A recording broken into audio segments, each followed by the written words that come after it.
আসসালামু আলাইকুম রহমতুল্লাহি আবরাকাতুহু। সম্মানিত সুপ্রিয় দর্শক ভাই এবং বোনেরা, দেশে কিংবা প্রবাসে, কাছে কিংবা দূরে, সকলকে আন্তরিক মোবারকবাদ। অনেকেরই চোখের সমস্যা আছে, চোখের সমস্যা হয়।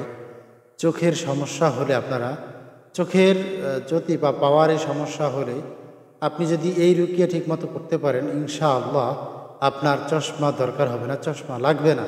যদি এই রুকিয়াটা আপনি নিয়মিত করতে পারেন, প্রত্যেক ফজরের নামাজের পরে, প্রত্যেক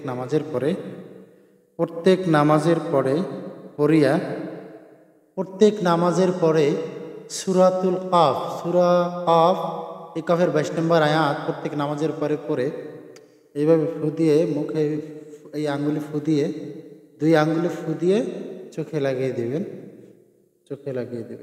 2 আঙ্গুলি এইভাবে ফু দিয়ে চোখে লাগিয়ে দেবেন। সূরা কাফ এর 22 নম্বর আয়াত, এই আয়াত তেলাওয়াত করে প্রত্যেক নামাজের পরে আঙ্গুলি ফু দিয়ে চোখে মালিশ করবেন। এইভাবে চোখে মালিশ করলে ইনশাআল্লাহ আপনার চোখের জ্যোতি 40 দিনের ভিতরে আল্লাহ পাক ফিরাই দেবে কোরআনের এই আয়াতের বরকতে।